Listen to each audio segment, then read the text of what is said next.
നമസ്കാരം. മലയാള സിനിമ കഴിഞ്ഞ കുറെ നാളായി വിവാദങ്ങളുടെ നിഴലിലാണ്. മുൻനിര താരങ്ങളൊക്കെ പലവിധ കേസുകളിൽ പെട്ടതോടെ മലയാള സിനിമ മുഴുവൻ ദുർഗന്ധം കൊണ്ട് നിറഞ്ഞു കഴിഞ്ഞു. സിനിമാ ലോകത്ത് ഏറ്റവും കോളിളക്കം സൃഷ്ടിച്ച ഒരു അറസ്റ്റ് ആയിരുന്നു നടിയെ ആക്രമിച്ച കേസിൽ നടൻ ദിലീപിന്റെ അറസ്റ്റ്. അതിനു പിന്നാലെ കേസിന്റെ വിധിയെ ചുറ്റിപ്പറ്റിയുള്ള അതിരൂക്ഷ വിവാദങ്ങളിൽ സിനിമാ ലോകം അട്ടിപ്പതറി നിൽക്കുമ്പോൾ അടുത്ത കേസുമായി നടൻ ജയസൂര്യയും കുടുങ്ങുന്ന തരത്തിലാണ് കാര്യങ്ങൾ മുന്നോട്ടു പോകുന്നത്. സേവ് ബോക്സ് ആപ്പ് നിക്ഷേപ തട്ടിപ്പ് കേസിൽ നടൻ ജയസൂര്യക്ക് കുരുക്കായിരിക്കുകയാണ് ബ്രാൻഡ് അംബാസിഡർ കരാർ. കുറ്റകൃത്യത്തിൽ നിന്നുള്ള പണമാണ് ജയസൂര്യക്ക് ലഭിച്ചതെന്ന നിഗമനത്തിലാണ് ഇഡി. കൂടുതൽ അന്വേഷണത്തിനു ശേഷം തുക കണ്ടുകെട്ടും. നടൻ ജയസൂര്യയെ കഴിഞ്ഞ ദിവസം ഇഡി ഇതിന്റെ അടിസ്ഥാനത്തിൽ ചോദ്യം ചെയ്തിരുന്നു. ഭാര്യ സരിതയും ജയസൂര്യക്കൊപ്പം ഇഡി ഓഫീസിൽ എത്തിയിരുന്നു. രണ്ടുപേരെയും ഏറെ നേരം ചോദ്യം ചെയ്ത ശേഷം വിട്ടയച്ചു എന്നാണ് റിപ്പോർട്ട്. ഇത് രണ്ടാം തവണയാണ് ജയസൂര്യയെ ഇഡി ചോദ്യം ചെയ്യുന്നത്. കൂടുതൽ താരങ്ങളിലേക്ക് അന്വേഷണം നീളുമെന്നാണ് ഇപ്പോൾ ലഭിക്കുന്ന വിവരം. ഇലക്ട്രോണിക് വസ്തുക്കൾ ഓൺലൈൻ വഴി ലേലം ചെയ്യുന്ന mobile app Save Box company പുറത്തിറക്കിയിരിക്കുന്നു. കമ്പനിയുടെ ഫ്രാഞ്ചൈസി നൽകാമെന്ന് പറഞ്ഞ് ഉടമ സ്വാദിഖ് റഹീം പലരിൽ നിന്നും വൻതുക തട്ടി എന്നാണ് കേസ്. സിനിമാ താരങ്ങളുമായി ബന്ധമുള്ള വ്യക്തിയാണ് സ്വാദിഖ് റഹീം. കമ്പനി തയ്യാറാക്കിയ സേവ് ബോക്സ് ആപ്പിന്റെ ബ്രാൻഡ് അംബാസിഡർ ആയിരുന്നു ജയസൂര്യ.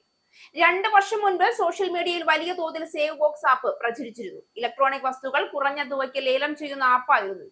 സിനിമാ താരങ്ങളെ വെച്ച് ആപ്പിന്റെ പ്രചരണം സ്വാദിഖ് റഹീം നടത്തിയിരുന്നു. ഇതോടെയാണ് കൂടുതൽ പ്രചാരം ലഭിച്ചത്. തൃശൂർ ഈസ്റ്റ് പോലീസിൽ പരാതി ലഭിച്ചതിനെ തുടർന്ന് സ്വാദിഖ് റഹീമിനെ അറസ്റ്റ് ചെയ്തു. 2023 ജനുവരിയിൽ സേവ് ബോക്സ് നിക്ഷേപ തട്ടിപ്പ് കേസിൽ സ്ഥാപന ഉടമയും മുഖ്യപ്രതിയുമായ സ്വാദിഖ് റഹീമിനെ അറസ്റ്റ് ചെയ്യുകയായിരുന്നു. കിഴക്കേക്കോട്ട സ്വദേശിയുടെ പരാതിയിൽ തൃശൂർ ഈസ്റ്റ് പോലീസാണ് അന്ന് സ്വാദിഖ് റഹീമിനെ അറസ്റ്റ് ചെയ്തത്.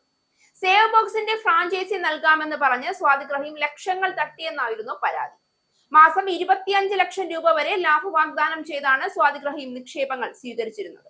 100-ലധികം പേരിൽ നിന്ന് ഇത്തരത്തിൽ ലക്ഷങ്ങൾ നിക്ഷേപമായി സ്വീകരിച്ചിട്ടുണ്ടെന്നായിരുന്നു വിവരം. എന്നാൽ ആർക്കും ലാഭവിഹിതമോ മുടക്കിയ പണമോ ലഭിക്കാതെ വന്നതോടെ പരാതികൾ ഉയർന്നു.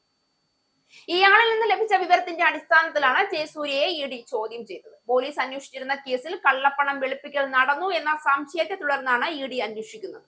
ബ്രാൻഡ് അംബാസിഡർ ആകുന്നതിന് ജയസൂര്യക്ക് 2 കോടി രൂപ വാഗ്ദാനം നൽകിയിരുന്നു. കുറച്ച് പണം കൈമാറുകയും ചെയ്തു എന്ന് ഉടമ മൊഴി നൽകിയിട്ടുണ്ട്.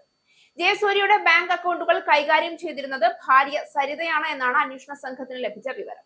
തുടർന്നാണ് ഇന്ന് ഭാര്യയെയും വിളിപ്പിച്ചത്. ക്രിസ്മസിന് തൊട്ടു മുൻപ് ജയസൂര്യയെ ഇഡി ചോദ്യം ചെയ്തിരുന്നു. കൂടുതൽ വ്യക്തത വരുന്നതിനാണ് കഴിഞ്ഞ ദിവസം ഭാര്യയെ കൂടി വിളിപ്പിച്ചത്. ഇത് 2ാം തവണയാണ് ജയസൂര്യയെ ചോദ്യം ചെയ്യുന്നത്. ഇനിയും വിളിപ്പിക്കുമെന്നാണ് വിവരം. ഓൺലൈൻ ലേലം നടത്തുന്ന സേവ് ബോക്സ് എന്ന കമ്പനി മൊബൈൽ ആപ്പ് വഴിയും ലേലം നടത്തിയിരുന്നു. ലേലത്തിൽ പങ്കെടുക്കുന്നതിന് ഡിജിറ്റൽ കോയിനുകൾ കമ്പനി ഇറക്കിയിരുന്നു. ഇത് പണം കൊടുത്ത് വാങ്ങുന്നവർക്കാണ് ലേലത്തിൽ പങ്കെടുക്കാൻ സാധിച്ചിരുന്നത്. കമ്പനിയുടെ ഫ്രാഞ്ചൈസിയും ഓഹരിയും വാഗ്ദാനം ചെയ്ത് കോടികളാണ് സ്വാദിഖ് റഹീം കൈവശപ്പെടുത്തിയതെന്നാണ് ആരോപണം. സ്വാദിഖ് റഹീമിനെ ഇഡി ചോദ്യം ചെയ്തിരുന്നു. ഇപ്പോൾ ജയസൂര്യയെ ചോദ്യം ചെയ്തു കഴിഞ്ഞു. കൂടുതൽ താരങ്ങൾക്ക് സ്വാദിഖ് റഹീം പണം നൽകി എന്ന സംശയം ബലപ്പെടുകയാണ് ഇതോടെ. അവരെയും ഇഡി ചോദ്യം ചെയ്യാൻ വിളിപ്പിച്ചേക്കുമെന്നുള്ള സൂചനകളും പുറത്തു വരുന്നുണ്ട്. സിനിമാ താരങ്ങളുമായി അടുപ്പം പുലർത്തിയിരുന്ന സ്വാദിഖ് റഹീം ഈ ബന്ധങ്ങളും തട്ടിപ്പിന് ഉപയോഗിച്ചതായി അന്വേഷണ സംഘത്തിന് അന്ന് വിവരം ലഭിച്ചിരുന്നു. സിനിമാ താരങ്ങളെ പങ്കെടുപ്പിച്ചാണ് സ്വാദിഖ് സേവ് ബോക്സിന്റെ ലോഞ്ചിങ് ചടങ്ങുകൾ പോലും സംഘടിപ്പിച്ചത്. എന്നാൽ ഈ ചടങ്ങിൽ പങ്കെടുത്ത താരങ്ങൾക്ക് പഴയ ഐഫോണുകൾ പുതിയ പെട്ടിയിലാക്കി സമ്മാനമായി നൽകി കബളിപ്പിച്ചെന്നും പരാതി ഉയരുന്നുണ്ട്.